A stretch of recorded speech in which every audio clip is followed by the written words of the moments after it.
Ya, senang sekali bisa kembali menjumpai Anda di Parlemen Update.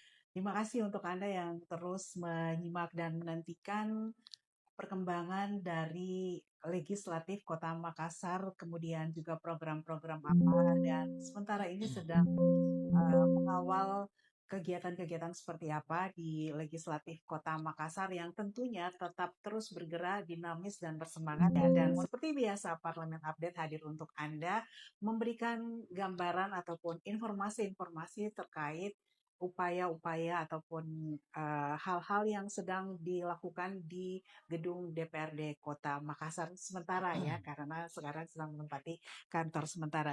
Dan untuk itu pertama kali hadir di Parlemen Update, kali ini kami bisa mengambil waktu berterima kasih banyak kepada salah satu anggota DPRD Kota Makassar dari Komisi B DPRD Kota Partai PKS ya. Partai Keadilan Sejahtera, dan beliau sudah hadir bersama saya di sini, Bapak Hartono SEMSI. Assalamualaikum Pak. Waalaikumsalam warahmatullahi wabarakatuh. Terima kasih ya Pak, akhirnya bisa hadir di studio Alhamdulillah. podcast kami di solusimedia.id_official yang bisa Anda saksikan nanti selengkapnya. Jangan lupa untuk di subscribe ya. Pandangan Anda, tanggapan Anda bisa disampaikan di kolom komentar nanti yang tentunya akan menjadi acuan kami untuk bisa kembali menjajaki hal-hal update ya terkait kinerja dari DPRD Kota Makassar. Dan untuk saat ini di Komisi B DPRD itu sedang mengawal kepatuhan pajak. Dan kita melihat beberapa waktu terakhir bagaimana DPRD menunjukkan komitmen ya untuk bisa terus bersinergi, berjalan beriringan dengan pemerintah Kota Makassar, bagaimana meningkatkan pendapatan asli daerah dari sektor retribusi pajak, khususnya di pajak restoran. Dan untuk itu dari Pak Hartono akan menjelaskan lebih banyak hal ini, dan saat ini progres ataupun update terkait hal itu sudah seperti apa dilakukan, bagaimana komunikasi dengan pengusaha restorannya, seperti apa respon, dan apa yang nanti dihasilkan sebagai solusi bersama tentunya. Ya Pak. Oke Pak, berbicara mengenai pajak restoran, sebenarnya kalau dari DPRD melihat potensi pendapatan pajak pemerintah Kota Makassar dari sektor ini seberapa besar Pak? Bismillah, Assalamualaikum warahmatullahi Iya, wabarakatuh. Terima kasih. Saya ingin menjelaskan nomornya begini. iya, Kenapa kami di minggu-minggu terakhir ini konsen pada pengawasan pajak ini? Karena pada sesungguhnya iya, kita di tahun 2025 itu adalah mungkin tahun-tahun berprestasi teman-teman di iya, Bapenda. Karena kita bisa tembus PAD kita di angka hampir 2 triliun, 1,97 iya. triliun, Oh, hampir 2 triliun. Nah, dari sana kita melihat bahwa sepertinya potensinya masih bisa lebih besar dari apa yang bisa dicapai hari ini. Dan itu juga bersesuaian dengan keinginan Pak Wali Kota kita untuk kalau bisa tahun 2026 ini bisa nembus sampai 2,6 triliun. wow. Nah, ada target yang ada lompatan yang kita ingin capai. Nah, karena itu kita coba bersinergi dengan mitra kami di Badan Pendapatan Daerah. Kami mencoba diskusi dengan teman-teman di Bapenda terkait dengan maksimalisasi pencapaian pajak-pajak kita dari restoran, Iya, terutama yang banyak kita sorot terakhir ini. Dengan harapan bahwa setelah ini dilakukan pengawasan maksimal, teman-teman Bapenda bekerja, maka ada pencapaian target yang bisa lebih dimaksimalkan. Saya enggak nyebut angka total apa pastinya berapa. Yang jelas, target penerimaan kita dari pajak keseluruhan di tahun 2025 ini ada di angka 1, PAD kita di angka 1,97 triliun, hampir 2 triliun lah kita capai. Nah, main tahun lalu. pencapaian tahun lalu. Nah, kita ingin tahun ini bisa lebih dimaksimalkan. Karena itu kita pengawasannya kita coba maksimalkan. Dan minggu terakhir ini kami bersama dengan Bapenda itu Iya, mengundang para pelaku usaha, kita sharing iya, terkait dengan kepatuhan mereka terhadap kewajiban membayar pajak. iya. Itu. Ya, nah sebenarnya Pak, dari target yang ditetapkan dari sektor ini, karena potensi PAD mungkin secara kelondongan Ya, ditetapkan sekitar 2,6 sekian ya Pak untuk triliun ya di ya. 2026 ini. Sementara khususnya untuk pajak restoran sendiri, potensi ataupun target itu apakah sesuai dengan potensi real di lapangan Pak? Kalau kita selama ini selalu menduga bahwa potensi penerimaan kita Ya. itu jauh lebih besar dibandingkan yang bisa kita capai. Nah, dari asumsi itu kita coba diskusi dengan teman-teman Bapenda. Kita lihat dong, Ya. pelaku-pelaku usaha kita ini, kita ingin dapatkan gambaran seberapa maksimal tingkat kepatuhan mereka membayar pajak. Ya. Melalui diskusi itu sampaikan bahwa ini banyak pelaku usaha kita yang nunggak pajaknya bertahun-tahun. Ada Oke. yang sampai 10 tahun, nggak pernah bayar pajak. Kemarin kami melalui Bapenda, yuk kita panggil mereka. Kita panggil ke DPR dalam rapat dengar pendapat untuk mendapatkan informasi akurat sesungguhnya apa yang sedang terjadi. Ya. Sehingga para pelaku usaha ini tidak melaksanakan kewajibannya. Kita punya Perda nomor 1 tahun 2024 tentang pajak restoran. Kita ingin kami sebagai DPR itu melakukan pengawasan maksimal Ya. bahwa betul-betul memang dilaksanakan peraturan ini. Karena kalau itu dari sisi pajak restoran saja, kalau itu dimaksimalkan, maka saya kira PAD Kota Makassar ini jangankan 2,6 Bisa sampai berapa 3 persen triliun pun bisa targetnya kita Pak dari bisa kita situ? bisa Berapa kita dapat. persentase dari 2,6 itu khusus untuk pajak restoran ini kira-kira menurut bayangan ancar-ancar dari Dewan bisa berapa persen? Kemarin kan yang terbesar itu masih kalau tidak salah itu apa yang besar. Tapi saya agak lupa angkanya, tetapi signifikan, sangat signifikan. Signifikan. Ya bisa mungkin sampai 30-an% dari pajak restoran Dari ini dari untuk total total ya target ya. bisa. Itu Oke. minimal itu yang bisa kita Iya. Pak capai. Hartono kalau sudah melakukan rapat dengar pendapat dengan para pelaku hotel dan restoran ya, tentunya Ya, hotel dan hotel restoran dan ya. restoran. Nah, itu tantangan yang berhasil diidentifikasi pada saat itu seperti apa yang disampaikan, Pak? Dari hasil pendalaman kami terhadap Ya. pelaku-pelaku usaha, memang macam-macam. Ada yang dengan alasan kami tidak tahu, padahal mereka sudah terdaftar sebagai wajib Iya. pajak. Ada yang mengatakan lagi tidak bagus ekonomi Pak hari ini. Oke. Padahal kan sebenarnya pajak restoran itu tidak dibayarkan sesungguhnya oleh pelaku usaha. Iya, benar. Nah, Ya. tugas pelaku usaha ini adalah mengumpulkan pajak dari konsumen. Ya. 10% dari harga yang ditetapkan Ya. makanan itu, di dalamnya itu ada pajak 10% yang dititipkan oleh konsumen ke pelaku usaha. Tugas pelaku usaha ini adalah setiap bulannya setorkan pajak itu ke Bapenda, tapi kan itu yang tidak dilakukan.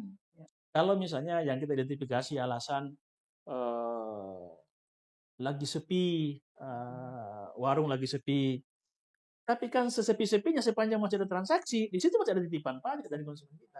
Jadi tidak ada alasan. Jadi kita menganggap kalau kita tidak ingin mengatakan kesengajaan, ya kita katakan lalailah dalam melaksanakan kewajibannya. Tapi setelah kita melakukan ini semua, kami minta juga supaya Bapenda itu juga serius dalam melakukan sosialisasi, edukasi, kesadaran pajak kepada pelaku usaha sehingga mereka betul-betul melaksanakan kewajiban mereka sebagai pelaksanaan dari Perda nomor 1 tahun 2020. Ya, Pak Gitu. Hartono, apakah memang gap-nya ya kalau dilihat gap antara potensi dan realisasi ini masih cukup jauh seperti itu dari sisi pemerintahnya hal apa yang harus diperbaiki? Apakah dari pembaruan data basis restorannya, basis data restoran atau sekarang kan sistem digital, Pak. Ya. Ya, nah itu sejauh mana bisa menyentuh hal-hal tersebut? Kalau misalnya bicara gap antara realisasi dengan Potensi. potensi, Ya. kita sih tidak memiliki data akurat, tetapi rasa-rasanya dari pendalaman yang kami lakukan sepertinya jauh sekali, jauh sekali. Termasuk misalnya pajak hotel yang kami juga lakukan pendalaman melalui RDP, dan memang saya lihat masih ada ketidakmaksimalan teman-teman di Bapenda untuk memaksimalkan pajak hotel misalnya. Bayangkan saja hotel-hotel yang besar itu kan hotel ini pajak ini kan sistemnya dia adalah self assessment. Mereka sendiri yang hitung kemudian diserahkan. Diserahkan, benar. Nah, tetapi kan setidak-tidaknya kita mesti punya ukuran untuk melakukan ekspektasi. Katakan misalnya kalau hotel kita mesti tahu berapa kamarnya.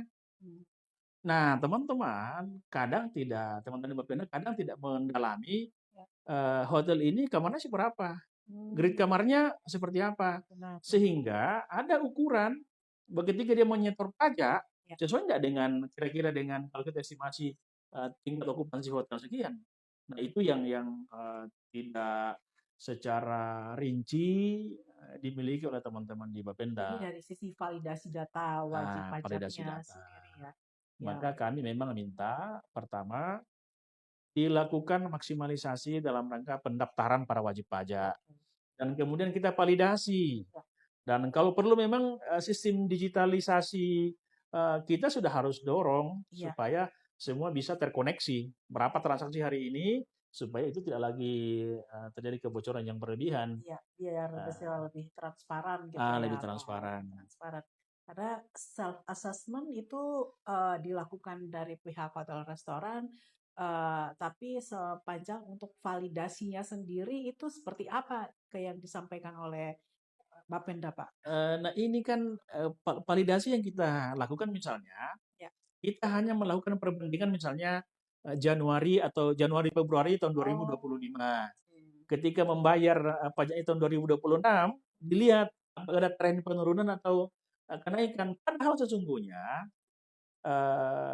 data tahun lalu Iya. belum tentu itu menunjukkan kondisi yang sebenarnya. Maka kita minta supaya teman-teman di Bapenda itu betul-betul sampai kepada pendalaman. Kalau misalnya hotel, berapa hotel yang ada di Makassar ini, berapa kamarnya, di kamarnya seperti apa, untuk bisa melakukan proyeksi. Ya, Kalau ini misalnya terhuni separuh saja, oh berarti segini kira-kira ya, pendapatan kita. ya. Supaya pada saat mereka membayar kewajiban mereka, ukuran kita adalah dari data yang kita miliki. Mhm. Karena kan kalau hanya selalu membandingkan data kemarin dengan hari ini, data kemarin belum tentu valid. Iya, Nah itu. iya, iya benar ya. Mungkin memang harus ada sinergi ya Pak antara dinas terkait hal ini karena data okupansi Hmm, hotel itu juga mungkin ada di dinas lain ya Pak, dinas pariwisata ya. harusnya ada, Harusnya ada harusnya ya ada. dinas pariwisata agar bisa validasi data ini bisa lebih valid lagi ya Pak. Ya, makanya memang sistem Makassar Super Apps ini, Ya, kalau itu misalnya memang betul-betul dilakukan, ya, maka harusnya data-data misalnya tentang hunian okupansi hotel itu bisa bisa segera terbaca karena pasti datanya di dinas pariwisata. ya benar-benar. Harus semua. Iya, iya. Jadi apa target ya dari pemerintah ataupun spirit besar dari pemerintah yang baru ini adalah bagaimana melakukan digitalisasi di Kota Ya, Makassar itu diharapkan bisa lebih terintegrasi lagi. Nah, Pak, berikutnya dari pihak Bapenda sendiri apa yang disampaikannya? Mungkin saran-saran kepada mitra Komisi B ini terkait penguatan pajak restoran ini, Pak Hartono. jadikan tugas kami Ya, adalah melakukan pengawasan dan memastikan bahwa perda kita tentang pajak itu dilaksanakan. iya, Nah, yang akan melaksanakan itu, yang akan secara teknis melaksanakan undang-undang itu kan teman-teman di Bapenda. iya, Jadi tugas kami adalah tentu kami akan membangun komunikasi yang intens dengan teman-teman di Bapenda. Sejauh mana progres dari misalnya kemarin kami sudah melakukan RDP panggil kepala usaha, maka dalam monep kami setelah Lebaran ini akan lihat bagaimana progres pembayaran kewajiban mereka setelah ini dilakukan. oke. Ya, jadi kita betul-betul ingin Bapenda ini kami sudah minta kemarin maksimalkan lakukan sosialisasi terkait dengan pajak, perbaiki data wajib pajak kita. Karena boleh jadi jangan sampai ada wajib pajak yang sebenarnya sudah tutup usaha misalnya, atau ada wajib pajak baru yang belum terdata hari ini. Kalau itu semua dilakukan, maka kita optimis kota ini saya kira eh, tumbuh dengan sangat baik dan itu harus diikuti dengan pertumbuhan penerimaan kota dari sektor perpajakan kita. Ya, Itu ya, hal yang lumrah saya ya. kira. Jadi sepertinya Eh, langkah konkret yang sudah disampaikan DPR sudah sangat jelas ya Pak dan clear ya. harusnya sangat clear, harus sangat clear. Ya, Ya, untuk bahwa kalau ada kendala-kendala misalnya dengan para wajib pajak, ya. sampaikan kepada kami, kita panggil, kita duduk sama-sama.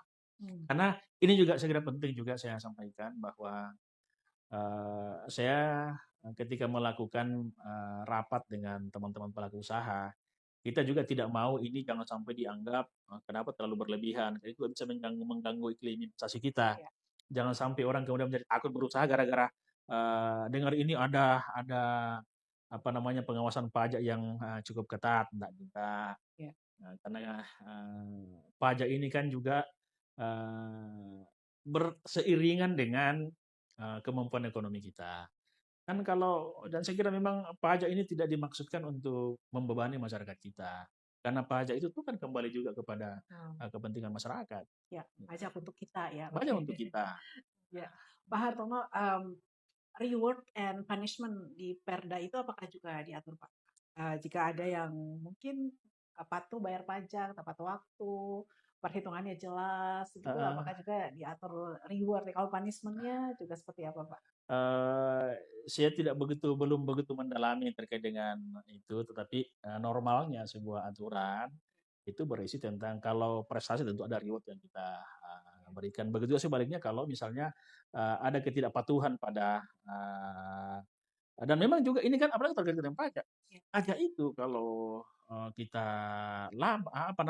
abai, sengaja, itu kan apalagi kalau pajak makan ini yang orang titipkan pajaknya melalui pelaku usaha ini kemudian tidak diserahkan, itu masuk pidana penggelapan pajak. Penggelapan pajak itu pidana itu. Dan saya kira diatur di dalam perda kita. Makanya kami minta kepada teman-teman pelaku usaha, dan memang saya kira di dalam aturan itu tertulis, memang kita kasih peringatan 1, 2, 3 kali. Kalau 3 kali peringatan teman-teman dari Bapenda tidak diindahkan, maka kami rekomendasikan ditutup aja. Ditutup. Sekali pun kita tidak berharap ada ditutup karena pajak. Kita hanya mau supaya kita komunikasi. Kenapa sih sampai susah begitu bayar pajaknya? Apalagi kalau pajak yang memang hanya tinggal menyetorkan, kenapa sih susah sekali? Ya, itu yang sudah dibebankan kepada konsumen. Memang ada beberapa kemarin juga yang mengatakan, kami tidak menarik pajak 10%, Pak. Tapi kan perda ini mengatur setiap pelaku usaha yang omsetnya minimal 5 juta per bulan, itu sudah wajib dikenakan pajak. Terserah, kau mau narik bebankan pada bil makanannya, atau mau dari kantong sendiri bayarkan, itu tidak ada masalah. Yang jelas, kalau omsetnya sudah di atas 5 juta, itu sudah harus bayar pajak. Ya. Tapi secara garis besarnya Komisi B atau pada umumnya legislatif mendukung ya Pak tentang pemberian penghargaan atau insentif begitu. Oh iya, saya kira itu hal yang sangat wajar kita berikan sebagai upaya kita untuk mendorong supaya semua orang pelaku pajak ini, pelaku usaha ini taat pada pajak.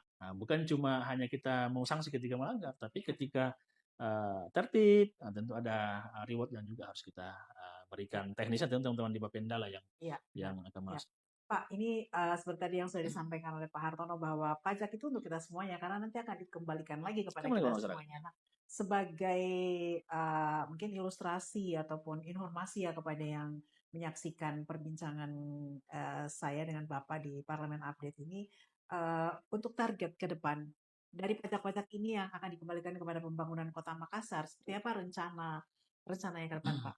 Iya, karena kan memang kota gini nih, kalau misalnya kita membedah ekonomi kita di Makassar ini, kita berbangga bahwa kita bisa tumbuh di tahun 2025 ini ada di angka 5,6%. Itu prestasi saya kira. Dan saya kira Pak Wali hari ini juga, karena tentu belanja kita ke depan itu akan disesuaikan dengan apa yang menjadi target-target pembangunan kota kita berdasarkan RPJMD yang di dalamnya ada visi misi wali kota kita. Tentu kita akan fokus ke sana dan saya lihat di dalam misi utama Pak Wali itu memang di misi pertama itu adalah bagaimana membangun kemandirian ekonomi kota ya dengan pembukaan lapangan kerja yang memang saya kira tugas besar pemerintah kota ke depan itu melalui penggunaan anggaran dari pajak masyarakat ini adalah bagaimana membuka akses lapangan kerja yang sebesar-besarnya. Ya. Karena di Makassar ini dari beberapa tahun terakhir pengangguran terbuka kita itu masih di angka 9%. Sekalipun ini yang agak mengganggu di saya karena kalau kita mengikuti tren pertumbuhan ekonomi kita cukup bagus, terus tumbuh, bahkan di 2026 ini kita targetkan tumbuh di angka 6,5%, tetapi tidak diiringi oleh pengurangan angka pengangguran yang signifikan. Artinya ekonomi ini tumbuh tetapi tidak membuka lapangan kerja. Ya. Nah, saya kira konsen pemerintah kita ke depan dengan anggaran kita adalah kita mencoba membelanjakan anggaran itu untuk membuka akses ekonomi yang semakin bagus, membuka lapangan kerja, sehingga dengan demikian ekonomi ini bisa, yang Pak Wali inginkan adalah kita ingin membangun ekonomi yang inklusif di Kota Makassar ini. Karena memang juga masih masalah. Kita Ya. Gini rasio kita masih di angka 0,4%. Kesenjangan kita dengan pelaku masyarakat kita antara kaya dengan miskin di kota ini masih jauh sekali. Gap-nya masih jauh dan itu menunjukkan ekonomi kota kita itu belum sehat, belum. Yang Ya. disampaikan Pak secara konkret ya untuk khususnya dalam membangun kemandirian ekonomi lokal itu di dalam program-program apa saja dari pemerintah kota? Karena kan begini, membangun ekonomi yang inklusif. Ya, Kalau inklusif. kita misalnya perhadapkan dengan struktur pertumbuhan ekonomi kita, kalau kita lihat pertumbuhan ekonomi kita hari ini itu dikontribusikan oleh beberapa sektor besar. Ada konstruksi, Ya. ada reparasi, ada restoran, ada perhotelan, jasa komunikasi, transportasi, itu yang besar mau berkontribusi. Tapi kan kalau kita lihat misalnya struktur penduduk kita yang ada di sektor itu kan tidak banyak. Nah, kalau kita ingin misalnya ekonomi inklusif itu, maka penekanan kita, pemerintah kota, harus belanja pada bagaimana mendorong UMKM ini bisa tumbuh dengan baik. Ya. Nah, dan itulah yang sebenarnya ekonomi inklusif itu adalah ekonomi yang dibangun dari kaki yang banyak melalui UMKM yang ada. Nah, salah satu program Pak Wali di dalam RPJMD itu adalah bantuan modal usaha bagi pelaku-pelaku UMKM di kota kita ini. Termasuk hari ini yang menjadi salah satu program utama Pak Wali itu adalah bagaimana mendorong Makassar Creative Hub, Ya. bagaimana mendorong urban farming, Ya. yang kita berharap ini semua bisa menjadi bagian dari strategi pemerintah kota kita untuk membangun kemandirian ekonomi menuju pada ekonomi kota yang inklusif. Itu yang saya kira kalau itu dimaksimalkan, mudah-mudahan memang ada hasil yang bisa kita lihat di tahun akhir 2026 ini. Ya. Ya, sekalipun tentu tantangannya tidak uh, tidak ringan. Ya. Makanya saya mengatakan begini, setiap kebijakan yang kemudian membutuhkan atau harus disupport anggaran dari kami di DPR, kami sesungguhnya sangat berharap seluruh kebijakan-kebijakan atau program-program yang ada itu semua dilakukan by riset. Ya. Ya, sehingga kebijakan apapun itu risetnya ada. Nah, kalau dia risetnya ada, maka saya kira kita tidak ragu-ragu. Kita kasih anggaran kan ini potensinya sekian, peluangnya sekian untuk bisa memperbaiki kesejahteraan ekonomi kita. Karena jangan sampai kita belanja tetapi tidak punya efek baik pada perbaikan ekonomi kita. Ya. Sekarang di bulan ini Pak Hartono untuk maksimalisasi pajak-pajak lain ya selain pajak restoran itu apakah juga masih juga menjadi pengawasan ataupun difokuskan ke situ?